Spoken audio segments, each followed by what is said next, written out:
top 30 storm circle 6, so incredibly tense zone, and less than a minute till it comes to a close. Everyone's gonna have to rotate past Wolfies right here as 2 more go down and we get closer to the first placement threshold. 3 more before you hit that top 25. Rift to go, 2 launch pads, even a flint knock potentially as a mobility weapon here. Wolfie's sitting on honestly a pretty solid kit. We've seen the flint knock as one of the most used versatile weapons in Fortnite right now. I don't think there's been anything that's come close to it, to be quite honest with you. It serves so many purposes. We said before, on the cast, just to make sure that people understand, it really is, it's a very important loadout piece for players that know that they're going to be playing inside boxes versus others that potentially have to fall down from above, especially if they don't have a redeploy. They've got a weapon that can stop them if they have 2 builds and catch themselves on the low ground before they hit the bottom and take all that fall damage. Flying pressure from underneath right now. Wolfie's trying to drop in his opponent. Quick replace the floor. Wolfie's looks like it was be over there to the top left. Mongrel rotating the top right of your screen for just a moment. 2 more players need to go down before we hit the threshold. I'm thinking at some point we're going to see a rift to go here from Wolfies to reposition. Trying to bait out shots just like that. Sly Clement on the rotation does not realize Wolfies is hiding inside the box.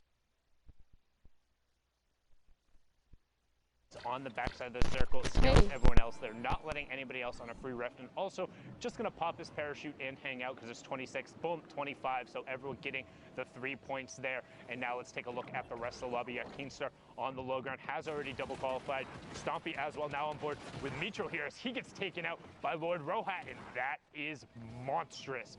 Did get the 3 points for the top 25, but not going to get any more. Mix and Stompy on the low ground. Nuji's Kaizen is about to go down as all of a sudden, and now we're into the top 15. That was Mongo. I apologize for speaking there. Stompy goes down as well. So nice little spree from Wolfies all of a sudden.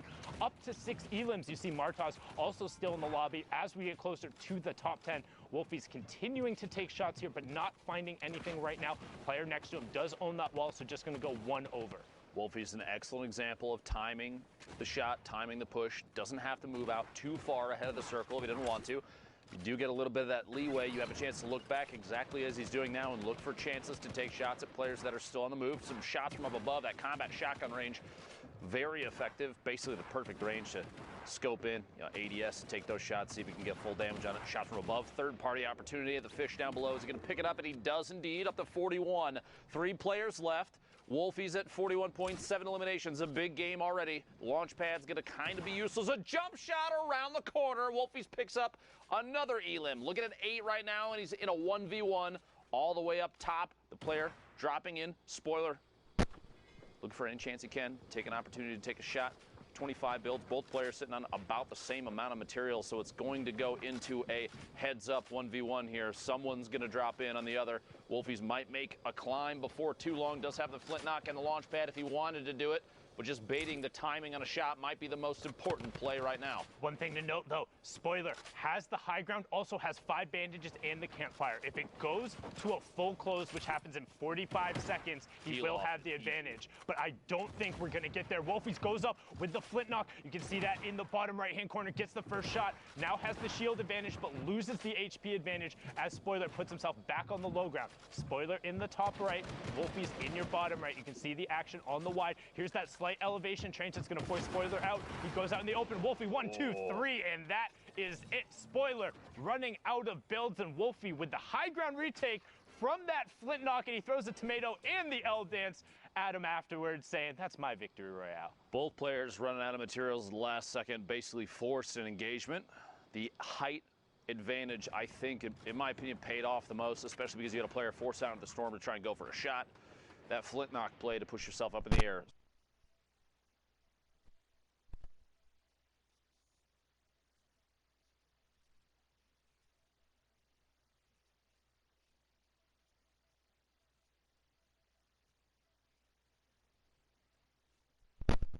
The mobility component, which we've seen a lot of, but a lot more aggressively, like people pushing into boxes with flint knocks. We saw that last victory royale with it, and really enjoyed seeing the different types of utility. I know you were saying how it's probably one of the most versatile weapons. I'd argue probably second only to the heavy sniper in terms of that, just because the heavy sniper literally does everything at all points in times. but I mean, just with how good these guys are with the Flint, like, I can pick up a heavy sniper and get a couple elims, like, that's fine. Most of the players can because it's 150 to the body, but these guys make the Flint knock look just so good. I feel like the heavy sniper is the #1 weapon for assisting other weapons and getting eliminations. Rocket into a heavy snipe, even a double heavy sniper pushing in, take a wall, push in and shotgun. The Flint knock has the movement mechanic on top of it, but it can't, like you said, it can't do things that the heavy sniper can do. You can't remove a wall with it on the spot. You can't chain it into other weapons. The Flint knock, though, is you catch yourself with it.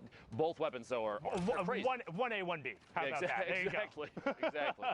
But yeah, I definitely do agree with you, the heavy sniper enabling others and giving you a long-range component. But Airwalk's right there. Top awareness. Just love to see it. Disables Amsdalo and gets everything from it, but needs to circle back and try and get that chug and pop it like now if he wants the HP to get off of that.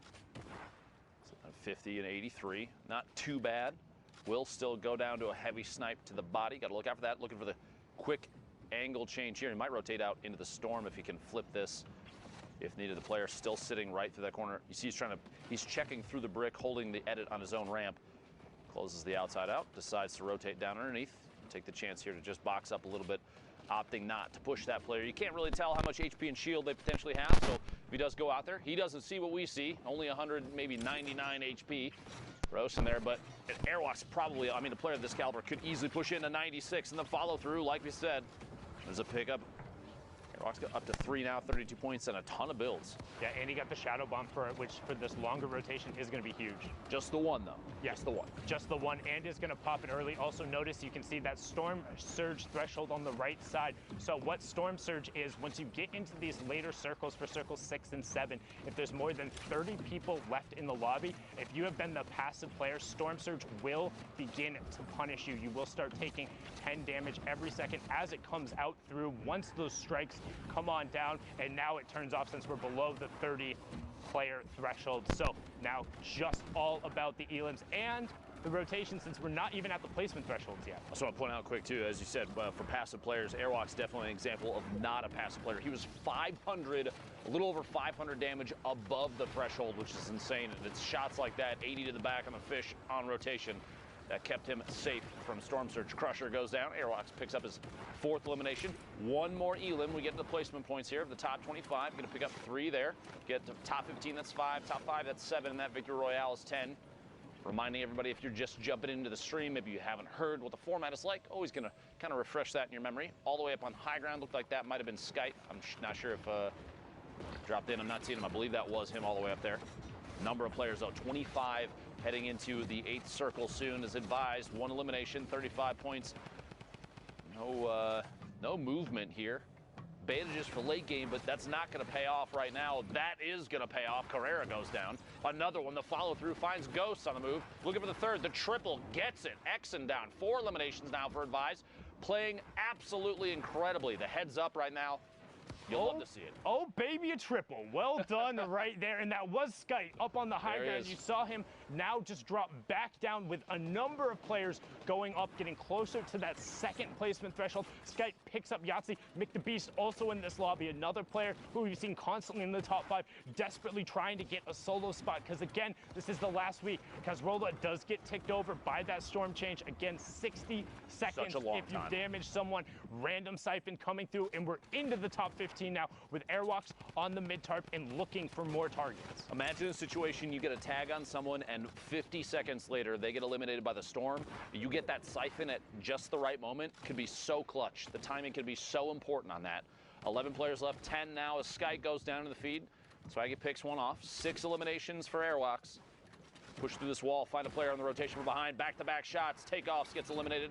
Airwalks picks up another one. He's doing so well at finding people on the edge of the storm, getting next to him, and then just dipping out for a second. But the one thing you notice, he never dips out into the storm for longer than enough to take more than 1 tick. It does take a second to go through, and Majestic actually just picked up a triple of his own because of those storm changes. 1 player he elim'd, 2 got ticked over from the storm. That should be the player potentially up on the high ground, but now we have our top 5 Airwalks. 2 builds left, is running with that campfire now, but is sitting on 7 elims. Advise all the way up on the high ground. Majestic was on the low ground with Mick the Beast. Airwalks in the bottom right-hand corner, gets traded out by Mick the Beast. Zadek drops down in the shadow form. He's not jumping around, so the player doesn't know where he is. 80 to the body. Can he find it? Pushes through with the combat. Says, I don't need a pickaxe. I'll just take your wall anyway. Brilliantly done there, but now can he win the 1v1 from the low ground? Player is 1 box directly above him. He hears it. You see the fake ramps out. He goes up, edit off the side, takes the high ground, drops down on top of 1, 2, 3. He gets it. Literally waiting till the last second. The fake out on the ramp with just, he had 1 build left at the last second. So he was literally almost the most efficient he could possibly be with all the materials that he had left. Opts to move up a different ramp, throws his opponent off, drop in from above. Excellent high ground take, excellent push with the combat shotgun, and the victory royale. You love to see it.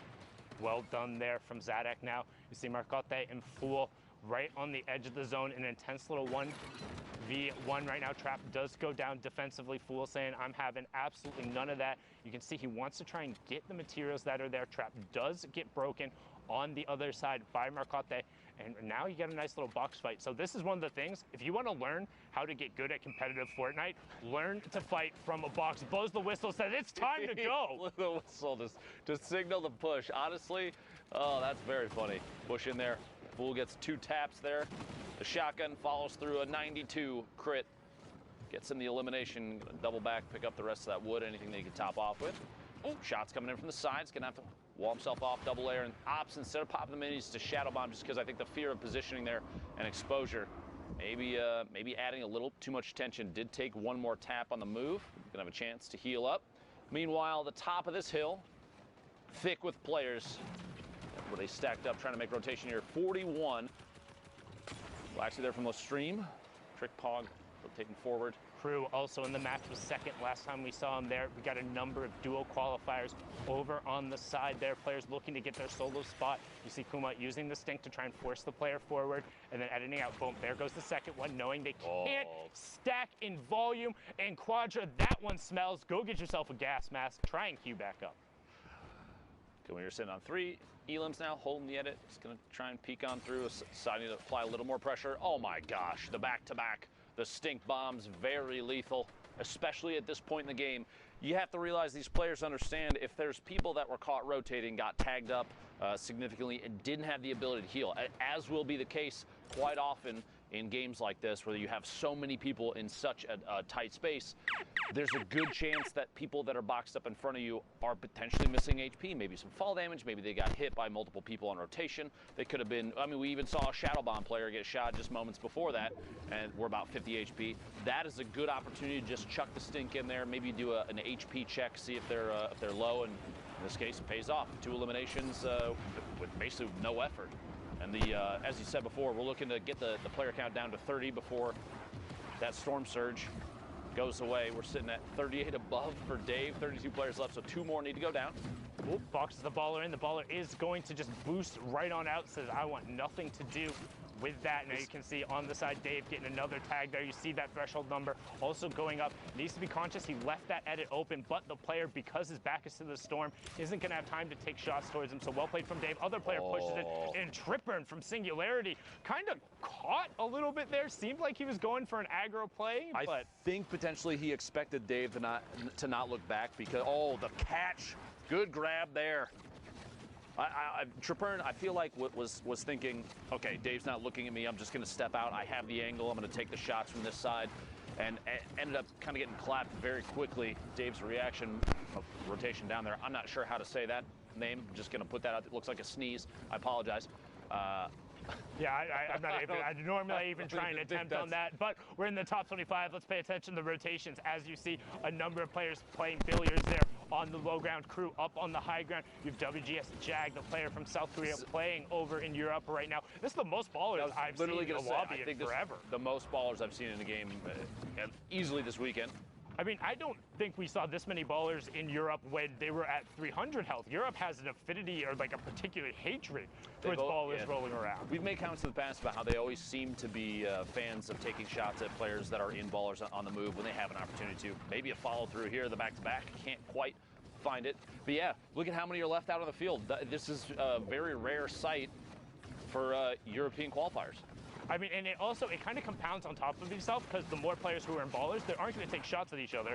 And if you're not going to waste shots on baller players, you're not going to eliminate them. So, but once the explodes start coming out, that's when things get dicey, because the RPGs can damage through the ballers, and with the 150 HP, one AR round into them, and then followed by an RPG can be a ton of damage. But now Pill is just going to go to work, ignore the ballers on the low ground, running around like they're a game of marbles, and he finds Trockley, and he finds Elocrats right after. 13 players left. Till in the rotation here, taking a chance to pop a mini. Does have the campfire, may or may not put it down. Not at this point. The Storm's too close to his back. He's going to have to push forward. Like you said, multiple ballers are still in play, and with players not jumping out and not having pressure applied to them, you're looking at way less than 11 people. The player count remaining, that's not the number that are actually forced to engage each other right now. The people in ballers are almost being ignored. The heavy snipe from behind, and Mavjo picks up an Elim, the push inside. He realizes, look at how many people are around in the same box.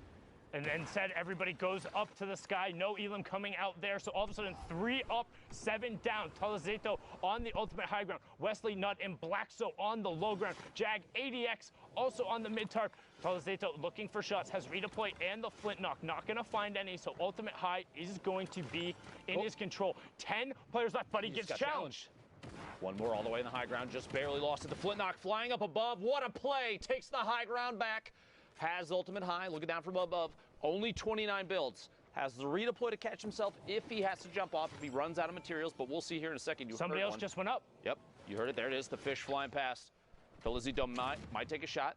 The flint knock kind of gets stuck in his own box for a second. This ADX dropping in Mexi from Loot Boy in the middle of your screen there. Tolzito still has the high ground, drops down to the next tarp. Mexi building out, trying to stay in the safe zone. This is the most players we've seen in a zone this tight in a long time. The Rift. That's one. Is one player up in the rift. So you have one player up in the sky. Talazeto on ultimate high ground. Power, Psyches, and Blackso down the low. You have Talazeto in your top right. Power in your bottom right. Talazeto looking for it, and he finds Mexi out of the sky, and he gets the Cypher. Now he's dropping down with the redeploy, looking for Psychic on the campfire, and he finds it. Gets the Siphon, and it's enough to put him over the top for the victory royale. Talazito, you are mad indeed. The 2 Elims being the swing. 12 points there. Well done, sir. The transition of the shot with the flint knock midair into an immediate descend, the redeploy to catch himself, and then the swap to the TAC AR and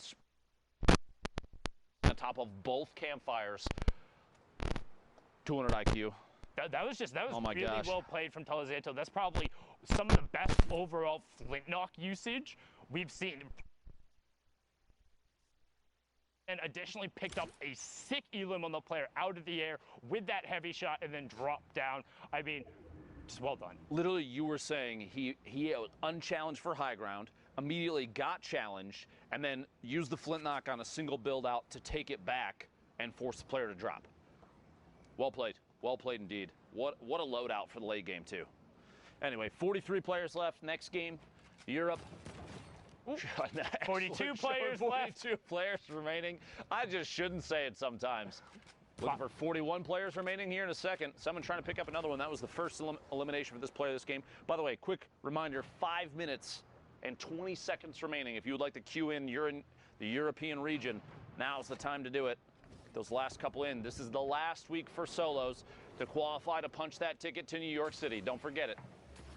And after that, there's no more solo spots. 8 more players will be advancing from Europe. We'll have 6 from NA East, 2 from NA West, and 1 coming out of Brazil. And then the solos competition will be completely rounded out.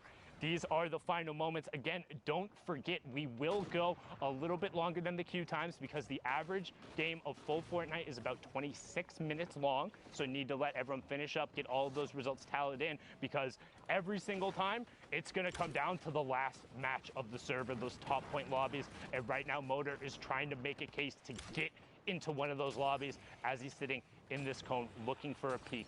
42 players remaining, so again, everyone playing absurdly safe. Nobody wants to put themselves at risk, and Motor recognized that, trying to pile in on that player as Paquito and Freck get taken down, and we have our top 40, Tohaj, being taken down as well, and we're still 14 players away from the first placement threshold.